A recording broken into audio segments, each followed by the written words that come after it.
अस्सलाम वालेकुम। उम्मीद है आप लोग खैरियत से होंगे। तो आज की वीडियो है, हमारा जो वीडियो का टॉपिक है वो है वर्म हॉल। आज हम वर्म हॉल पे बात करेंगे कि वर्म हॉल क्या हकीकत हैं, क्या वर्म हॉल पॉसिबल हैं, और अगर वर्म हॉल हैं तो वो किस तरह फॉर्म हो सकते हैं, और साइंस, फिज़िक्स, मैथमेटिक्स में वर्म हॉल की हैसियत क्या है, उनकी हकीकत क्या है। उसके साथ साथ हम इस वीडियो के अंदर याजूज माजूज का जिक्र करेंगे थोड़ा बहुत, जुल्करनैन, हज़रत सुलेमान अलैहिस्सलाम, नैनो टेक्नोलॉजी और कॉपर और आयरन, हज़रत दाऊद अलैहिस्सलाम को जो आयरन दिया गया था, आयरन की ताकत दी गई थी, और या उनका वो मिरेकल था, और हज़रत सुलेमान अलैहिस्सलाम को वाइस वर्सा जो कुरान कॉपर की बात बयान करता है, उसके ऊपर थोड़ी बात करेंगे। तो वर्म हॉल की मिसाल ऐसे लेंगे, हम इस वक्त इस रूम में बैठे हुए हैं और एक स्पेस के अंदर, स्पेस का मतलब समझ लें, पहले स्पेस समझना बड़ा ज़रूरी है। खाली जगह जो भी आपके इर्द गिर्द इस वक्त है वो सब स्पेस है। ये दीवार, ये कारपेट, ये लाइट, ये कैमरा, मेरा लैपटॉप, हर चीज़ स्पेस के ऊपर एक ऑब्जेक्ट। ठीक है, इसको थोड़ा वाइडली पर उसमें ले जाएं पर्सपेक्टिव के अंदर, तो पूरी कायनात की जो एम्प्टी स्पेस है, जगह है, वो स्पेस कहलाती है। उसके ऊपर जो ऑब्जेक्ट्स हैं, प्लैनेट, सितारे, एस्ट्रॉयड बेल्ट्स वगैरह, ये सारी ऑब्जेक्ट हैं। इन सारी ऑब्जेक्ट्स को हटा दें तो जो सिर्फ जगह बचेगी वो स्पेस है। तो हमने अपने शऊरी जितना भी हमारा शऊरी हिस्ट्री है उसके अंदर हम स्पेस को सिर्फ एक चपटा, कायनात की पूरी स्पेस को सिर्फ एक चपटा लकड़ी का स्टेज समझ लें। थिएटर के अंदर जिस तरह स्टेज होते हैं वो समझते रहें, और उसके ऊपर जो कैरेक्टर्स हैं या जो प्रॉप्स गिरते हैं और जो भी इवेंट्स टेक प्लेस करते हैं वो हमारी नज़र में उसी स्पेस में होते थे। ठीक है, तो ये जिस तरह अगर अगर मैं बात करूं, स्टेज से थोड़ा ऊपर ले जाएं, थोड़ा जहन को ऊपर ले जाएं, और हम बात करें कि कोई शहाब साकिब का टुकड़ा या एस्ट्रॉयड जो है वो ज़मीन की तरफ गिरते हैं। ठीक है, तो हम इसमें जो फैक्टर रखते थे वो सिर्फ स्पेस का रखते थे कि ये सब जो इवेंट्स हो रहे हैं वो सिर्फ स्पेस के अंदर हो रहे हैं। ठीक हो गया। लेकिन आइंस्टाइन आया, आइंस्टाइन ने थ्योरी ऑफ रिलेटिविटी पेश की कि भाई सिर्फ स्पेस नहीं है, सिर्फ आप स्पेस को ही ना समझें, स्पेस प्लस टाइम है, और जो भी इवेंट्स होते हैं वो स्पेस टाइम में ही होते हैं। ठीक है, तो ये जो हमारे स्टेज का पूरा नज़रिया है, हम जो स्टेज सिर्फ स्पेस को समझते थे, वो थ्योरी ऑफ रिलेटिविटी ने चेंज कर दिया। अब इन दोनों का मवाजना करें कि स्पेस क्या होता है और स्पेस टाइम क्या होता है, तो ये समझें कि अगर हम पहले स्पेस को, स्टेज को लकड़ी का एक हार्डबोर्ड का या लोहे का टुकड़ा समझते थे जो बिल्कुल चपटा होता था और जिसके अंदर कोई कुछ ज़्यादा नहीं होता था, तो आइंस्टाइन की थ्योरी ऑफ रिलेटिविटी ने इसको चेंज कर दिया। अब जो स्पेस और टाइम का या स्टेज का जो हमारा कॉन्सेप्ट है वो ये है कि ये पूरा स्पेस, टाइम और स्पेस एक वाटर बेड की तरह है। ठीक है, जैसे पानी वाला पलंग होता है, अगर आपने देखा हो, नहीं देखा तो बीन बैग की मिसाल ले लें। जो बैग्स बीन के बने हुए होते हैं उस पर बैठते हैं और वो बैंड भी हो जाते हैं, वो रैप भी हो जाते हैं, उसके अंदर सुराख भी किया जा सकता है, फाड़ा भी जा सकता है। तो ये दोनों फ़र्क हैं, एक बिल्कुल चपटी सख्त सरफेस और दूसरी तरफ बैंडेबल, रैपेबल, टॉनेबल सरफेस। ठीक है, तो आइंस्टाइन की थ्योरी ऑफ रिलेटिविटी हमें ये बताती है। अब थोड़ा वर्म होल का कर लें कि वर्म होल अगर हैं और अगर आपके सामने वर्म होल होता आएगा तो वो कैसा दिखेगा। अब मिसाल के तौर पर मैं इस कमरे में बैठा हूँ, स्पेस ही स्पेस है। ठीक है, अब स्पेस के अंदर एक गोल सी खिड़की नमूदार होती है मेरे सामने, और मैं बीच में कर लें, कमरे के बीच में गोल सी खिड़की नमूदार होती है। अब मैं इस तरफ बैठा हुआ हूँ, मुझे इधर की चीज़ें नज़र आ रही हैं, इधर की मेरे कमरे की चीज़ें नज़र आ रही हैं, लेकिन मैं खिड़की की तरफ देखता हूँ तो मुझे बिल्कुल बाहर का अलग नज़ारा नज़र आता है, जैसे हमारी आम सी खिड़की में होता है।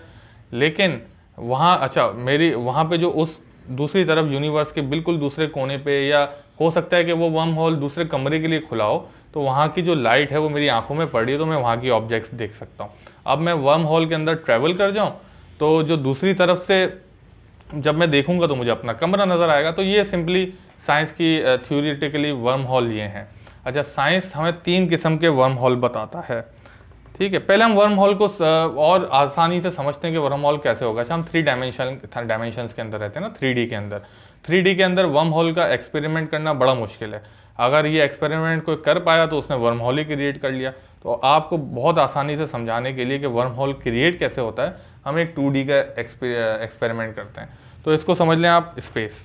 ठीक है, ये पेपर स्पेस है, और इस पेपर पे हमें ट्रैवल करने के लिए एक कोने से दूसरे कोने के लिए अगर मैं पेन को ट्रैवल करवाऊँ तो ये देखें, ट्रैवल कर रहा है, ये टाइम ले रहा है।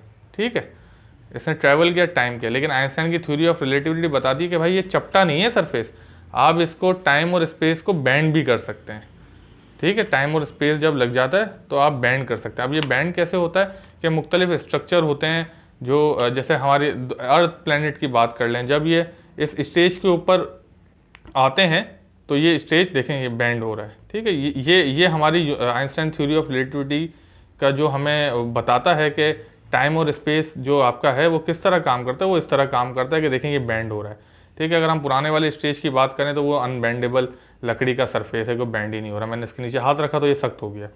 तो अब ये है हमारा स्पेस, टोटल जितना भी हम ऑब्जर्व कर सकते हैं आपके इर्द गिर्द या पूरी कायनात में, ये है स्पेस और ये बेंडेबल है, ठीक है। अब हमने वर्म होल अगर बनाना है, अगर इस स्पेस में ट्रैवल करना है, तो हम एक पॉइंट से दूसरे पॉइंट तक पेन को टाइम लगा के जाएंगे। लेकिन अगर यही मैटर, यही ऑब्जेक्ट इतना इसके ऊपर प्रेशर डाले या इतनी फोर्स क्रिएट करे कि ये पेपर फट जाए, तो हमारे पास एक वर्म होल बन जाएगा। तो हम टाइम और स्पेस को बेंड करते हैं और इस पेपर के एक कोने से दूसरे कोने तक निकलते हैं। तो ये जो बीच में देख रहे हैं, एक कोने से हम पहले दूसरे कोने तक ला रहे थे तो हमें टाइम लग रहा था, लेकिन अगर हम इस टाइम और स्पेस को बेंड कर दें और इतनी कोई पावरफुल ऑब्जेक्ट इसके ऊपर रख दें या इतनी फोर्स फील्ड पावरफुल इसके ऊपर हम अप्लाई कर रहे हैं इस स्पेस के ऊपर, तो ये बीच में से बेंड होके फट जाएगा, ठीक हो गया। तो आप देखें अब ये खिड़की बन गई। तो ये है वर्म होल। अगर हम सादा सा अपना जो बिल्कुल सादा सा अभी वर्म होल चलाएं तो हमें एक पॉइंट से दूसरे पॉइंट तक पहुंचने के लिए टाइम लगता है। लेकिन अगर हम इसको फाड़ दें और इसमें सुराख कर दें तो एक स्पेस से दूसरे स्पेस तक पहुंचने के लिए हमें कोई टाइम नहीं लगता। तो ये 2 डायमेंशनल के अंदर वर्म होल क्रिएट किस तरह होंगे या किस तरह दिखेंगे, इसकी बड़ी आसान एग्जाम्पल है। अब इसको 3 डायमेंशन के अंदर एक्सप्लेन करना भी मेरे लिए मुमकिन नहीं है, लेकिन हम उस पर थ्योरेटिकली काम कर रहे हैं। अभी जो साइंस है, जो फिज़िक्स है, वो काम कर रही है। अच्छा, अब सवाल ये पैदा होता है कि जो अगर ये टाइम और स्पेस बेंड किस तरह होंगे, ठीक है। अब आप ये देखें, ब्लैक होल तो आप सबने देखा हुआ है ना। ब्लैक होल फॉर्म कैसे होता है? जब एक मैटर और वो एनर्जी इतनी एमिट करता है कि उसके ऊपर इतनी फोर्स पड़ती है कि वो एट द एंड कंप्रेस हो के इस काबिल नहीं रहता कि अब वो मज़ीद कंप्रेस हो सके, तो वो ब्लैक क्रिएट हो जाता है, ठीक है। वो अपने अंदर चीज़ें जब्स करना शुरू करते हैं। तो ब्लैक होल आसान लफ्ज़ों में यही समझें कि अगर आप सूरज को एक का जो वज़न है, पूरा मास है सूरज का, उसको आप इतना कंप्रेस कर दें। कंप्रेस आपने देखे होंगे ना, मुख्तलिफ चीज़ें हाइड्रोक्लोरिक चीज़ से कंप्रेस हो रही होती हैं और एट द एंड वो फट जाती हैं। अब इसको एटॉमिक लेवल पे समझें कि इतना वो कंप्रेस हो रहा है कि सूरज की बॉल, जो पूरा सूरज है वो इतनी सी बॉल बन गया, तो उसका वज़न और उसकी जो पावर होगी वो कितनी होगी कि अगर दुनिया पे रखें तो वो दुनिया को चीरता हुआ निकल जाएगा। हो सकता है कि आसपास इतनी वो पैनिक क्रिएट करे, इतनी केओस क्रिएट करे कि दुनिया तबाह हो जाए। अगर सूरज अपने प्रॉपर जो इस मास के अंदर इस वक्त मौजूद है, वज़न के अंदर, वो वज़न अगर हम बॉल के अंदर कर दें, तो जब ये इस तरह सितारे कंप्रेस होते हैं और अपने ऊपर ही कोलैप्स हो जाते हैं, तो उससे ब्लैक होल क्रिएट हो जाता है, ठीक है। स्पेस के अंदर एक सुराख क्रिएट हो जाता है, टाइम स्पेस और टाइम के अंदर, स्पेस एंड टाइम के अंदर एक सुराख क्रिएट हो जाता है, वो अपने अंदर चीज़ें एमिट कर रहा होता है। अब ब्लैक होल के उस पार क्या है? अच्छा, ब्लैक होल जब क्रिएट होता है तो एक इवेंट क्रिएट होता है जिसको इवेंट हॉरिजन कहते हैं। उसमें जाके टाइम रुक जाता है और उसकी मुख्तलिफ थ्योरी हैं। चूँकि हमने प्रैक्टिकली ब्लैक होल तक अभी अप्रोच नहीं किया, हमारे पास इतनी ताकत या सलाहियत नहीं है बाहैसियत इंसान, तो हम उसके पर सिर्फ हाइपोथेसिस क्रिएट करते हैं। तो ये ब्लैक होल जो होता है, ये एक समझें कि एक किस्म का सुराख होता है टाइम और स्पेस के अंदर, जिसके अंदर चीज़ें एमिट हो रही होती हैं। और वर्म होल भी इससे काफ़ी मिलता जुलता है। वर्म होल का हमें एंड रिजल्ट पता होगा। ब्लैक होल का ये होता है कि अंदर चीज़ जाती है, वो सब गायब हो जाती है, सिंगुलरिटी में मिल जाती है, जो है उसमें मिल जाती है, एक खिड़की है। तो अच्छा, वर्म होल की अब 3 इकसाम है जिसको हमें समझना ज़रूरी है। तो जो पहली जो एग्जाम्पल है वो है आइंस्टाइन रोजन ब्रिज। अब ये जो आइंस्टाइन रोजन ब्रिज है वो प्रपोज करता है कि वर्म होल, ब्लैक होल जितने भी हैं वो वर्म होल ही हैं, क्योंकि वो स्पेस एंड टाइम के अंदर वो एक किस्म की खिड़की हैं। और उसकी दूसरी तरफ, चूँकि उसका एक हाइपोथेसिस है कि उसकी दूसरी तरफ इन्फिनिट पॉसिबिलिटीज़ हैं, कुछ भी हो सकता है। तो वो कहते हैं कि उसकी एक पॉसिबिलिटी ये भी है कि वहाँ पे एक मिरर यूनिवर्स हो, यहाँ पे टाइम अगर आगे चल रहा है तो वहाँ पे टाइम पीछे चले, और वो यहाँ से कोई चीज़ अंदर जाए तो दूसरी तरफ से इस तरह निकले कि जैसे वो बिग बैंग में चीज़ें स्पिट हो रही थी ना, थूक रही थी। बिग बैंग जब तक फैला था तो वो चीज़ें पावरफुली जगह पे प्लेस हो रही थी। तो ये पहला एक वर्म होल की किस्म है जो आइंस्टाइन की रोजन ब्रिज है। लेकिन इसमें एक मसला ये है कि इस वर्म होल को हम क्रॉस नहीं कर सकते, क्योंकि इसको क्रॉस करने के लिए एक इन्फिनिट, ला तादाद कह लें कि टाइम चाहिए, इन्फिनिट अमाउंट ऑफ टाइम चाहिए कि एक तरफ से दूसरी तरफ हम निकल के देख सकें क्या है। तो कोई इंसान जाएगा वो मर जाएगा, कोई आप इन्फिनिट का मतलब है ना ख़त्म होने वाला ना, तो ये क्रॉस करना मुमकिन ही नहीं है। अच्छा, जो दूसरी किस्म का वर्म होल है, जो स्ट्रिंग थ्योरी है, उस पर हम फिर कभी वीडियो में बात करेंगे। तो वो जो दूसरी किस्म का वर्म होल है वो है स्ट्रिंग थ्योरी। अब वो प्रपोज करता है कि हाँ, इस किस्म के सुराख हुए हुए हैं कायनात में, हर जगह सुराख हुए हुए हैं और वो कनेक्ट हैं स्ट्रिंग से, मतलब धागे से। तो वो एक धागा दूसरे तरफ से एक तरफ से पुर होता है, दूसरी तरफ से निकलता है। सुई की मिसाल ले लें, वो निकलता है तो वो स्ट्रिंग से कनेक्ट हुआ हुआ है और वो वर्म होल करते हैं। लेकिन ये बड़ा वो है लो में। अब जो तीसरी किस्म के वर्म होल हम हाइपोथेसिस के अंदर, साइंस के अंदर क्रिएट करते हैं, वो है मैन मेड, इंसान बनाए वर्म होल। तो लेकिन इस वर्म होल के अंदर एक मसला है। वो वर्म होल वैसे ही होगा जैसे मैंने आपको वीडियो के अंदर एक्सप्लेन किया था कि खिड़की बन जाएगी और दूसरी तरफ हम निकल जाएंगे। लेकिन इस वर्म होल के अंदर एक मसला है, और वो मसला ये है कि कोई भी हम टाइम एंड स्पेस में जब कोई चीज़ क्रिएट करते हैं तो ग्रेविटी उसको अपनी फोर्स से बंद करने की कोशिश करती है। तो कोई इस किस्म का अगर आपने वर्म होल क्रिएट भी कर लिया या टाइम एंड स्पेस के बीच में आपने कुछ फाड़ के कोई खिड़की भी बना ली, तो वो दूसरी तरफ ट्रैवल करने के काबिल नहीं रहेगा, क्योंकि जो स्पेस है, ग्रेविटी है, वो ग्रेविटी उसको अपनी फोर्स से बंद करती है। ठीक है, ग्रेविटी बड़ी पावरफुल फोर्स है। तो उसके लिए फिर एक और हाइपोथेसिस जो क्रिएट होता है कि इस वर्म होल को खुला रखने के लिए या खोल के रखने के लिए ग्रेविटी उसको बंद ना कर सके, हमें कोई मैटर चाहिए होगा। उसको कहते हैं एक्सोटिक मैटर। ये एंटी मैटर से मुख्तलिफ है, लेकिन ये नेगेटिव मास में होता है। मास अगर हम समझें, किसी भी चीज़ का कोई वजन होता है वो मास होता है, जैसे इस पेन का मास है। ठीक है, अब उसको समझाना भी बड़ा मुश्किल है। अब इसको नेगेटिव कर लें, एंटी कर लें कि मास तो है 4 किलो का कोई पीस है, और दूसरी तरफ जो एक्सोटिक मैटर आएगा वो -4 kg का होगा।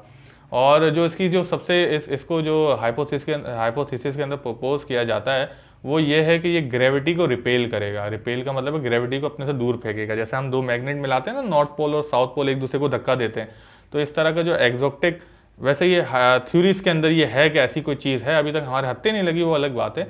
लेकिन ये जो एक्सोटिक मैटर है ये ग्रेविटी को धक्का देगा। तो होगा क्या कि जब ग्रेविटी, अगर इसको हमने वर्म होल के बीच में डाल दिया इस मैटर को, तो ग्रेविटी बंद करने की कोशिश करेगी और हम इस मैटर के ज़रिए उसको खुला रखने की कोशिश कर सकते हैं। तो ये एक्सोटिक मैटर कहलाता है। अच्छा, एंटी ग्रेविटी हमें पता है कि अगर हम बाहैसियत मुसलमान सोचें तो एंटी ग्रेविटी हमें पता है हज़रत सुलेमान अलैहिस्सलाम के दौर में हुई थी। वो हवाओं पे जब उनका हुक्मरानी दी गई थी तो वो एक जगह से दूसरी जगह, जो है कुरान के अंदर भी है कि वो महीनों का सफ़र दिनों में कर लेते थे। तो एंटी ग्रेविटी जैसा कोई मैटर है। अच्छा, यही बड़ा फैक्ट है जो मैंने आपको कहा था इस वीडियो के अंदर हम बात करेंगे। तो अब हमें कुछ चीज़ें समझनी होंगी। ठीक है, वर्म होल हमें समझ आ गया, हमने अपने दिमाग में डाल दिया वर्म होल क्या है। हमें पता है कि उसको खुला रखने के लिए अगर इंसान कोई वर्म होल बनाता है तो उसको एक्सोटिक मैटर की ज़रूरत होगी जो ग्रेविटी को रिपेल करेगा, ग्रेविटी को फेंकेगा। और साथ साथ जो दूसरी चीज़ है जो हमें कुरान में बड़ा फैसिनेट होता हूँ ना कुरान से, मैं चाहता हूँ कि सब रिसर्च करें। मैं थोड़ी सी कोई रिसर्च करता हूँ और मैं अल्हम्दुलिल्लाह बहुत आगे निकल जाता हूँ। तो थ्योरेटिकली एक और जो चीज़ पॉसिबल है वर्म होल, हम इम्पॉसिबल है क्रिएट करने के लिए, वो ये है कि अगर वर्म होल क्रिएट हो गए और इस तरह के वर्म होल क्रिएट हो गए तो टाइम ट्रैवल पैराडॉक्स हो जाएगा, क्योंकि वो सिर्फ स्पेस के अंदर ट्रैवल नहीं करते, वर्म होल साथ साथ टाइम के अंदर भी ट्रैवल कर रहे होते हैं। तो हो सकता है कि टाइम ट्रैवल पैराडॉक्स हो जाए। तो वो एक नफ़ी करती है, एक ये चीज़ वर्म होल की नफ़ी करती है कि ऐसा इस कायनात के अंदर होना मुमकिन नहीं है। लेकिन बहुत सारी थ्योरी दूसरी हैं। तो हम चलते हैं, जब हम याजूज माजूज की दीवार का पढ़ते हैं ना, तो उसमें दो चीज़ें। अच्छा, कुरान के अंदर मैं जो याजूज माजूज की दीवार को बंद करने का जो वाक़या पूरा बयान है ज़ुल्करनैन ने किया, वो ये है कि उसने आयरन और कॉपर की मदद से किया। अच्छा, और जब ये कुरान उतरा ना, मैं अक्सर चीज़ें कहता हूँ कि हमें बहुत सारी चीज़ें समझ नहीं आ रही होती कुरान और हदीस की। तो वो बहुत सारी चीज़ें उन्होंने मतलब एक बंद फॉर्मेट में लिखी हुई होती हैं, क्योंकि वो अगर 1400 साल पहले इंसानों पे उतरा तो 1400 साल पहले भी इंसानों को वो चीज़ें समझ आनी चाहिए। तो वो इस किस्म की वर्डिंग होती है कुरान के अंदर कि अल्हम्दुलिल्लाह मैं जब भी पढ़ता हूँ मुझे लगता है कि 1400 साल पहले लोगों को भी ये समझ आ गया होगा उनके इंटेलेक्चुअल डेवलपमेंट के लिहाज से, और 1400 साल बाद भी समझ आ रहा है। तो वहाँ पे कॉपर और आयरन का बड़ा जिक्र किया गया है। कुरान में आयरन का एक और जगह जिक्र है हज़रत सुलेमान अलैहिस्सलाम, और हज़रत दाऊद अलैहिस्सलाम के बारे में, कि उनको जो महारत दी गई थी वो आयरन पे दी गई थी। इस तरह सुलेमान अलैहिस्सलाम के लिए जो जिक्र है वो उनके लिए कॉपर का दरिया बहा देने का है। तो अब हम चलते हैं थोड़ा पीछे, देखते हैं कि कॉपर और आयरन की प्रॉपर्टीज़ क्या होती हैं और किस तरह काम करते हैं। तो जैसे हमें पता है कि कॉपर जो है वो इलेक्ट्रिसिटी और हीट का बेस्ट कंडक्टर है, ठीक है, हमें करनी चाहिए, हम एक थ्योरी दे रहे हैं। और वो करता कि अगर आपने बचपन में कोई तजर्बे किए हो ना साइंस के, बड़ा आसान सा जो तजर्बा, सब बहुत इजी तजर्बा है, वो है कि कॉपर की वायर को लोहे की कील पे लपेटते हैं और उसको सेल से बैटरी से अटैच करते हैं तो वो इलेक्ट्रोमैग्नेट बन जाता है। कॉपर मैग्नेटिक प्रॉपर्टी नहीं रखता और आयरन मैग्नेटिक प्रॉपर्टी रखता है, ठीक है, तो वो इलेक्ट्रोमैग्नेट बन जाता है। और इलेक्ट्रोमैग्नेट की अगर हम बात करें जो इस वक्त डेवलपमेंट चल रही है, तो साइंसदानों ने आज से 5 साल पहले इलेक्ट्रोमैग्नेट, क्योंकि एक बहुत बड़ी रिसर्च होती है, ये मैं बड़े आसान अल्फाजों में समझा रहा हूँ, लेकिन इसके पीछे एक बड़ी ही तवील रिसर्च और थ्योरीज और इक्वेशंस और मैथमेटिकली चीज़ें प्रूव होकर फिर कोई तजर्बा होता है। तो साइंटिस्ट ने 5 साल पहले ना इलेक्ट्रोमैग्नेट का एक वर्म होल बनाया था, और ये कोई ऐसी चीज़ नहीं थी कि वो टाइम और स्पेस में वो उन्होंने कोई सुराख कर दिया था, वो बस एक जगह से दूसरी जगह तक उन्होंने एक फील्ड क्रिएट कर दी थी इलेक्ट्रोमैग्नेट की, जो वर्म होल की तरह वर्म होल थी, ठीक है, लेकिन वो स्पेस और टाइम में उन्होंने सुराख नहीं किया था, खिड़की नहीं बनाई थी। तो वो वर्म होल का जो एंड रिजल्ट था वो बहुत सारी आने वाली टेक्नोलॉजीज़ के लिए जो अभी हमने डिस्कवर नहीं की उनके लिए इस्तेमाल हो सकता है, लेकिन उन्होंने एक फोर्स फील्ड क्रिएट कर दी थी। आपको पता है मैग्नेट का साउथ पोल होता है, नॉर्थ पोल होता है, तो उस वर्म होल के अंदर मोनोपोल था। वो किस तरह काम करता है वो बहुत बड़ी डिटेल है, लेकिन हम जाते नहीं हैं। और ये इलेक्ट्रोमैग्नेट जब एमिट होती है वो लोहे और कॉपर के ज़रिए ही होती है।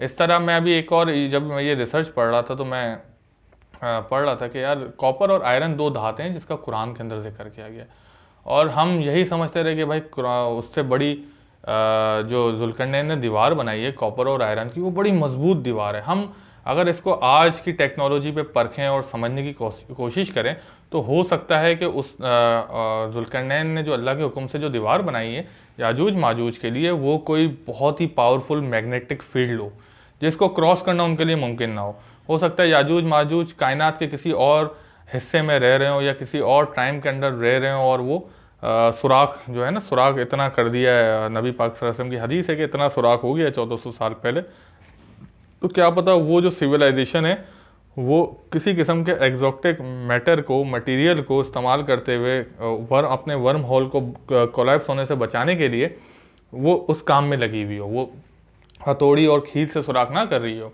वो इस किस्म की साइंटिफिक वे में वर्म होल को कोलैप्स होने से बचाने के लिए सुराख कर रही हो, जो रोज़ बंद हो जाता है, रोज़ बंद हो जाता है, लेकिन वो फिर किसी मशीन के ज़रिए उस पर एक्जॉटिक मैटर मार के उसको खोलने की कोशिश करते हैं और एक वक्त में वो खुल जाएगा। और जुल्करनैन ने उस होल को, उस दीवार को बंद रखने के लिए कॉपर और आयरन की मदद से कोई इलेक्ट्रोमैग्नेटिक फील्ड बना दी हो।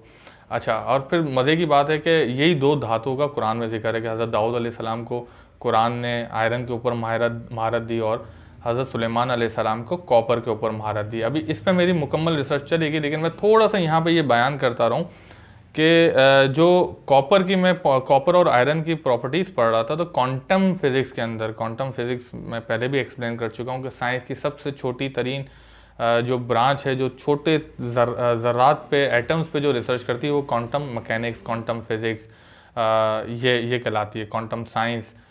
तो इस पे एक आज से 50 साल पहले कोई सिमुलेशन रन की थी, एक थ्योरी थी 50 साल पहले, उसके ऊपर अब जाके सिमुलेशन रन की, तो जब आयरन और कॉपर की प्रॉपर्टीज़ को हीटअप किया गया तो एक चीज़ बनी, एक टर्म है, उसको कहलाते हैं क्वांटम मिराज। और वो क्वांटम मिराज जो है वो IBM ने उस रिसर्च पे, वो पढ़ लीजिएगा, मैं उसकी डिटेल में वीडियो दूंगा, तो IBM ने उस क्वांटम मिराज के बारे में कहा कि हम इसको यूज़ करते हुए क्वांटम लेवल पे प्रोसेसिंग चिप्स बनाएंगे। ठीक है, वो चल रही है रिसर्च, कई 100 साल तक चल रही होती है, उस पर फिजिकली कोई डेवलपमेंट हो उससे पहले। और ये जो क्वांटम लेवल पे प्रोसेसर है ना, ये है नैनो टेक्नोलॉजी। तो जब कुरान बयान करता है कि हज़रत सुलेमान अलैहिस्सलाम को उन्होंने तांबे का दरिया बहा के दिया, तो मेरा दिमाग उस तरफ जाता है कि यार क्या उस ज़माने में नैनो टेक्नोलॉजी थी? तो ये जो दो धातु का मैं जिक्र कर रहा हूँ, ये मैं असल में याजूज माजूज के लिए कर रहा हूँ कि उनकी दीवार को, और ये जो हज़रत सुलेमान अलैहिस्सलाम या हज़रत दाऊद अलैहिस्सलाम है, लोहे और कॉपर की प्रॉपर्टीज़ पे, नैनो टेक्नोलॉजी इस पे, एंटी मैटर पे, एंटी ग्रेविटी पे जो पूरी रिसर्च हो रही है, वो अभी मैंने इनिशिएट कर दी है। इंशाल्लाह उसके ऊपर भी बहुत जल्द वीडियो आएगी। लेकिन हमें ये बात यहाँ समझने की ज़रूरी है। हो सकता है कि याजूज माजूज की स्थिति वर्म होल, क्योंकि देखें वो इतनी बड़ी तादाद के अंदर है, 7 बिलियन मल्टीप्लाई बाय 999, वो आपको दुनिया में दिखते, तो बहुत हद तक मुमकिन है कि उस ज़माने में टेक्नोलॉजी कुछ ऐसी आ गई हो, या इंसानों से पहले की बात हो सकती है जब ज़ुल्करनैन हो, टेक्नोलॉजी इतनी आगे हो कि उनको बंद करने के लिए कॉपर और आयरन की मदद से कोई केमिकल, क्योंकि वहाँ पे तो खाली पिघलाने का जिक्र है, और हमें पता है कि एटॉमिक लेवल पे जाके हम जब चीज़ों को देखते हैं ना, तो वो हीट उसमें एक बड़ा सिग्निफिकेंट वो फैक्टर होता है। तो हो सकता है कि आयरन और कॉपर की मदद से उस वर्म होल के सामने एक दीवार बना दी गई हो जो इलेक्ट्रोमैग्नेटिक फील्ड हो। अगर इलेक्ट्रोमैग्नेटिक फील्ड देखने, अगर आपने स्टार ट्रैक, स्टार वार्स देखी है ना, शिप्स के ऊपर हमले हो रहे होते हैं और वो शीर ठग करके रिपेल कर रही होती है उन हमलों को, वो इलेक्ट्रोमैग्नेटिक फील्ड्स ही होती हैं। तो ये एक थ्योरी थी, और ये वर्म होल की पहले एक्सप्लेन किया कि हैं क्या, और फिर कॉपर और आयरन्स की प्रॉपर्टी हमने एक्सप्लेन की, और एक थ्योरी दी कि वो जो याजूज माजूज हैं वो वर्म कायनात के किसी उस साइड, दूसरी साइड में, स्पेस के अंदर, टाइम के अंदर हों, और बहुत हद तक मुमकिन है कि ज़ुल्करनैन ने उस वक्त की टेक्नोलॉजी की मदद से कॉपर और आयरन इलेक्ट्रोमैग्नेट के ज़रिए कोई फील्ड बना के उनको रोका हो। तो और मैं तो यही मानता हूँ, क्योंकि वो इतना ब्लैक एंड वाइट नहीं है, हर चीज़ इतनी ब्लैक एंड वाइट नहीं, हमें रिसर्च करने की बड़ी ज़रूरत है। अब मैं जब नैनो टेक्नोलॉजी की बात कर रहा हूँ, मैं हाइबरनेशन की बात कर रहा हूँ, मैं जो सूरह कहफ के अंदर हाइबरनेट हुए थे, हज़रत उज़ैर अलैहिस्सलाम हाइबरनेट होते, ये सब कुरान के अंदर हमें 1400 साल पहले बताया गया है। तांबे का जो दरिया हज़रत सुलेमान अलैहिस्सलाम के लिए बहाने का जिक्र है, वो 1400 साल पहले बताया गया, और उससे अगर नैनो टेक्नोलॉजी क्वांटम मिराज के हिसाब से अगर कोई चीज़ निकलती है तो उस पर हमें रिसर्च करनी चाहिए। तो ये पहली थ्योरी थी, वर्म होल, याजूज माजूज, और इस तरह की इंशाल्लाह वीडियो आएंगी। अगर आपको ये वीडियोस पसंद आ रही है तो लाजमी तौर पर दूसरों तक ये पहुँचाएँ, क्योंकि इस वक्त ये बात कोई भी नहीं कर रहा। उम्मीद है कि ये वीडियो मैंने बहुत अच्छी तरह एक्सप्लेन की है, और इंशाल्लाह फिर अगली वीडियो में फिर मुलाकात होती है। अल्लाह हाफ़िज़।